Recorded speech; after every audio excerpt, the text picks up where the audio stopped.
I'm Chris, And I'm Laura. and in March of 2021, we sold everything we owned and moved into a camper so we could travel the country with our two boys and our puppy Huck.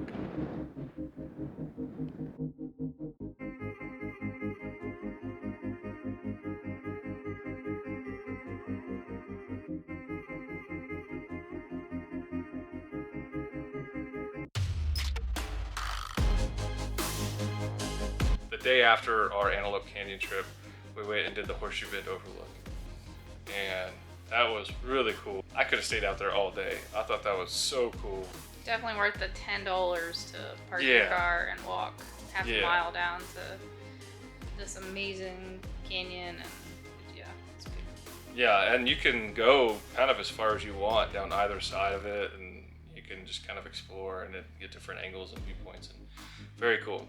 But one of the first things that stood out were when we looked down in the bottom, we could see kayaks and people setting up tents and stuff right at the bottom of Horseshoe Canyon. That was like, what, 1,000 feet down? Mm-hmm. So immediately, us being us, we were like, we need to go do that. I want to see the canyon from down there. And so we did.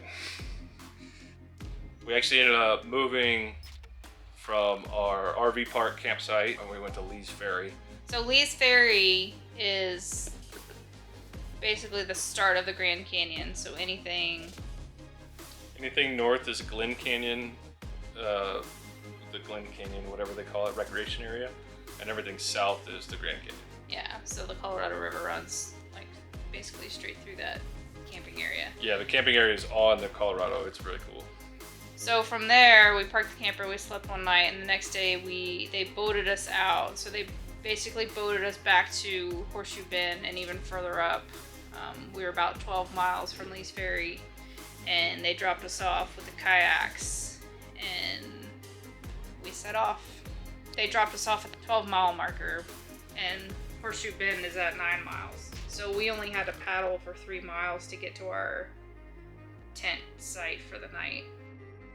Completely different perspective on Horseshoe Bend. That is the lookout point, and that's Horseshoe Bend, where we are right now. We slept there. We had an awesome time, kind of observing and hiking around.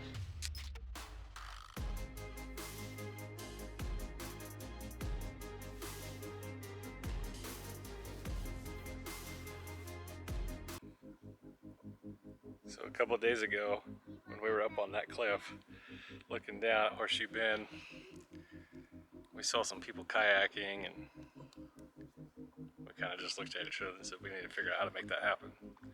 So here we are. Laura's reading a book, kids playing in the sand. We went up about 12 miles, kayaked back to the Horseshoe Bend, and honestly probably would have been more logical to go a little farther downriver, closer to our end point. But we got to Horseshoe Bend and just kind of felt like we needed to stop and enjoy the evening here. So we set up camp. So here for the night, and then kayak back down to Lee's Ferry in the morning. Alright, dinner time at the campground. We've left the luxurious accommodations of our camper and decided we would do some real camping with a 3-year-old and a 4-year-old. How's that going? How's dinner time going? The camping at Horseshoe Bend was awesome. It was our first time tent camping with the boys, so we didn't know what was going to happen. We didn't know how they were going to react, but they loved it. They actually asked us to go to bed because they were so excited about sleeping in their sleeping bag and sleeping in the tent. It was great. Did you have fun sleeping in the sleeping bag last night? No?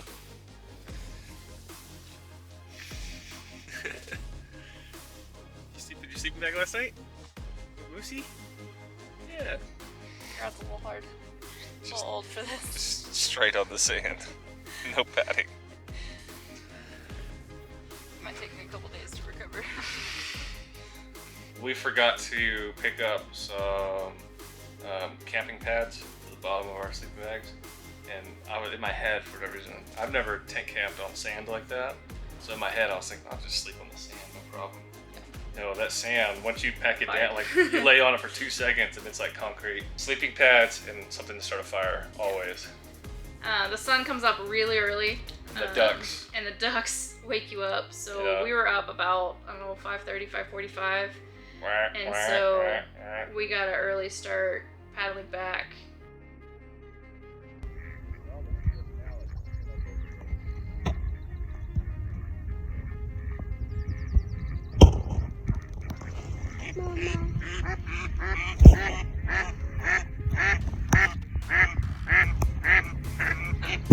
It was beautiful, the canyon, watching the sunrise and kind of hit the canyon as we were paddling back. It's just like there aren't even words to describe how pretty it was. Yeah, it was so just good. Serene. We were by ourselves. We were the only ones camping down at Horseshoe Bend. We were the only ones on the water. It was just an unbelievable experience.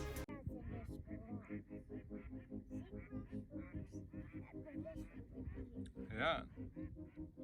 Can you see the bottom? There's a fish over there. There's more fishy. And the weather was perfect. The wind was just starting to pick up when we got back to the dock the second day. But it was perfect while we were out there. And there was nobody else out there. We didn't have to worry about any of that. So. Yeah. It was pretty special 24 hours spent with us and the boys and just getting to see that. It was 2 different experiences, that versus Antelope Canyon, and doing that. The Horseshoe Bend trip takes the cake though, just because it, you know, instead of it being a 6-hour ordeal or whatever Antelope Canyon turned into be, I mean, going out there and basically being out there for 24 hours, like that was really cool. That was very cool. Left the campsite about 6:45. It's 8:45, so 2 hours. Probably gone, I don't know, 6 miles or so. Pretty peaceful. Nothing out here but the ducks. Quack, quack, quack. Staying the night down there, tent camping with the boys. It was fun.